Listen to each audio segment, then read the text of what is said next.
Hello, my name is Pau. Welcome to this video where we will be talking about surrender and what it truly means to surrender and what it looks like to surrender from a place of true empowerment and trust, with faith in that whatever desire we are calling into our sphere is on its way. So, firstly, I want to touch on this idea of desire, right? This wanting, this yearning for, this wish, whatever it may be that you are calling into your life, whether it's a change of scenery, a new career path, new people or friends, whatever it is. Sometimes when you are so focused on calling in this specific thing into your life, instead of this thing gaining momentum and creating an opening through which it can arrive into your space, sometimes in focusing so much on this thing that you want, you're actually focusing on the opposite of what you want. Because sometimes instead of focusing on what it feels like to exist within this desire and to have this desire and to feel this desire, we are focusing on the lack of that desire. We are stuck in the space of not having yet. And so what happens here in this space of focusing the mind and the attention and energy on what we lack, on what is not yet there, we attract more of that. Conversely, when we are fully embodying the feelings, the visions, the emotions correlated to that desire, and we're really anchored in that space, that's when we can begin to really draw these things into our world.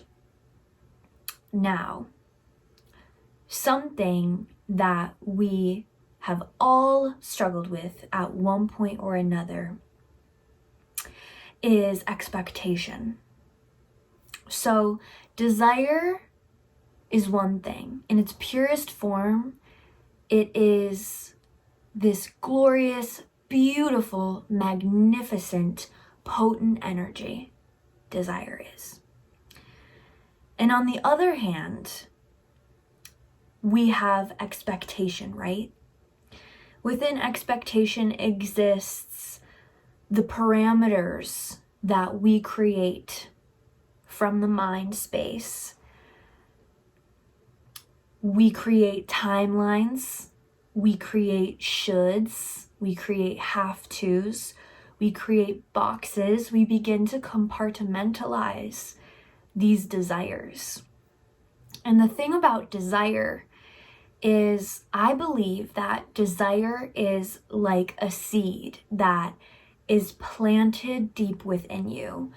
And as soon as you recognize that desire within yourself, it is affirmed that it already belongs to you. But the key thing to note here is that with desire, you won't always know what is trying to be born from that space. You may think you know. The mind and the human loves to try to understand and know things with certainty. But the truth is, our humanness is limited to a certain extent. There are things that we cannot see, things that we cannot know. That's kind of just a law, right? we come into these human bodies and we incarnate to have this human experience as spiritual beings.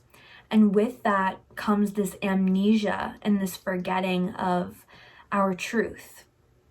Our truth being this innate love that is inherently worthy of these things that we desire.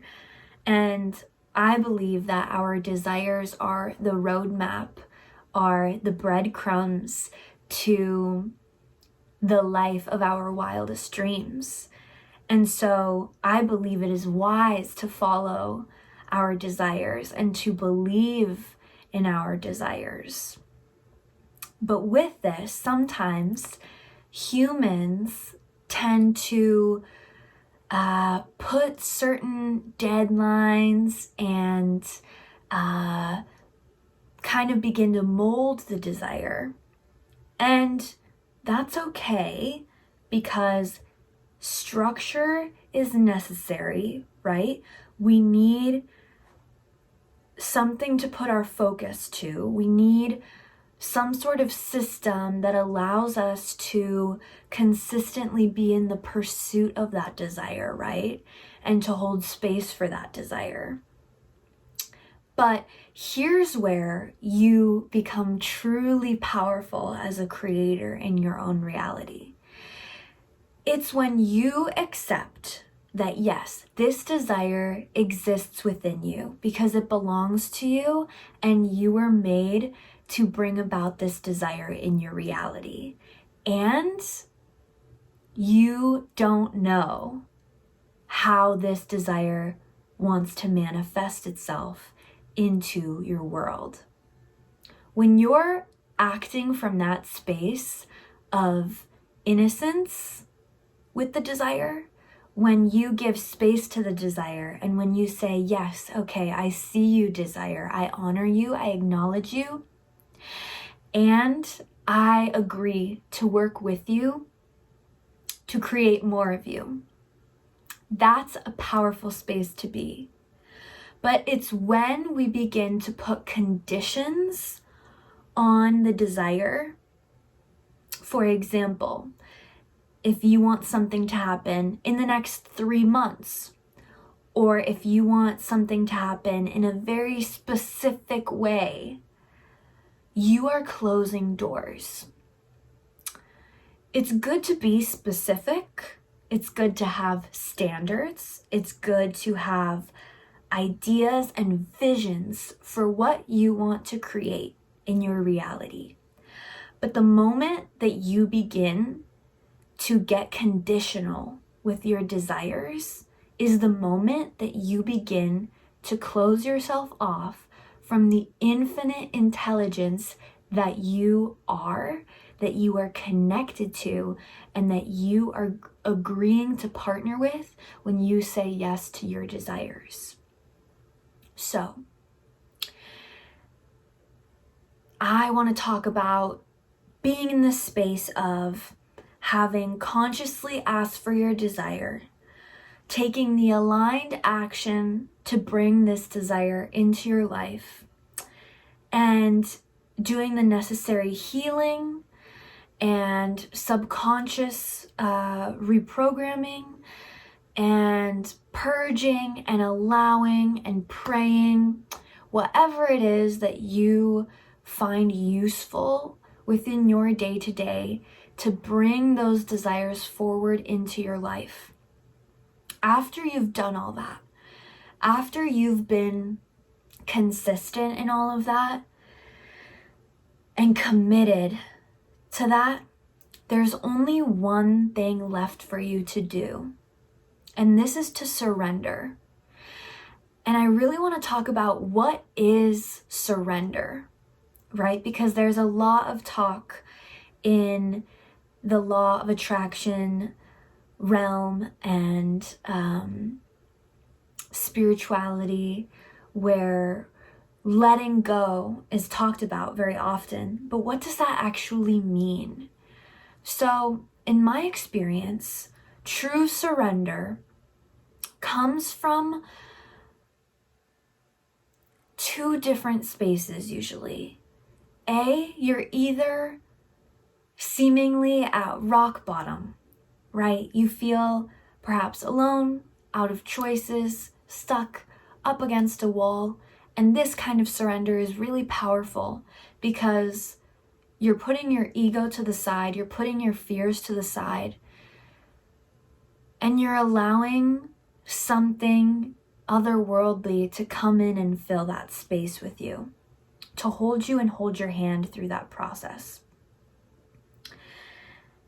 And I believe there will come a time where we all have to surrender in that way, when maybe life just hasn't gone our way, or things are difficult, and we're called upon to ask for and surrender to this divine force that knows better than we do, that knows better than our limited thinking mind. And then there's another kind of surrender, and it's the kind of surrender that entails your aligned action, and it entails movement. I think depending on where you're at in your life right now, the kind of surrender that is necessary might be a little bit different.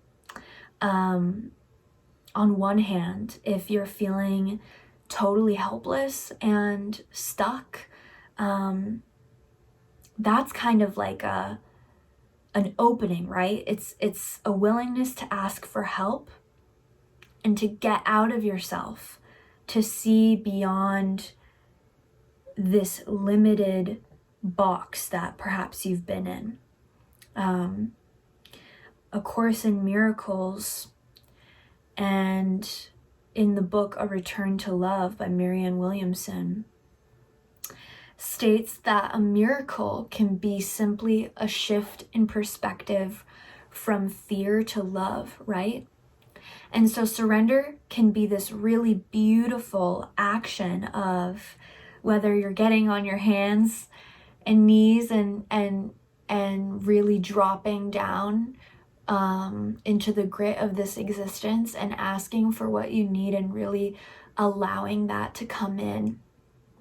Because sometimes there is really nothing left for us to do except for rest, take a step back, or take time to simply sit with what it is that we're experiencing so that something new can come through, right? And then there's this other kind of surrender, which is, it's this active kind of surrender. It's this kind of surrender that requires your movement. So this surrender speaks to the kind that artists have to really tap into and learn how to master. It's this deep belief and unwavering faith in their purpose and their craft. And this goes for anyone, not just artists, right? In some sense, we're all artists, right? In one way or another, but whatever your vocation is, whatever it is that you love, whatever you're devoted to, will call upon you to step into it and lean into it with an unwavering kind of faith. Because if not, it's very easy to become distracted and to change your mind and to forget why you began the pursuit of this thing in the first place. And so this kind of surrender calls upon you to continue with forward movement and belief and conviction and sturdiness in what it is that you're trying to bring life to, whether it's a personal creation of yours or an idea or a new way of being or a new life entirely. This requires the kind of active surrender where you are putting in the aligned action that is in accordance with what you are calling in without expectations. It's the belief that this desire that exists within you is worthy of coming true, is worthy of being realized. And all you have to do is accept that you don't have all of the answers. You don't know when or how. You may not even know why, but you do know what. And sometimes that what is sheer faith. Other times it's a more concrete idea. Sometimes in surrender, it's okay, I believe in something greater than myself. That's the what. Sometimes it's I am so devoted to my craft, and that's the what. That is the pinnacle, the unchanging constant, right? But we live in a world where space and time is constantly in motion. So with that, there is the promise that there is movement.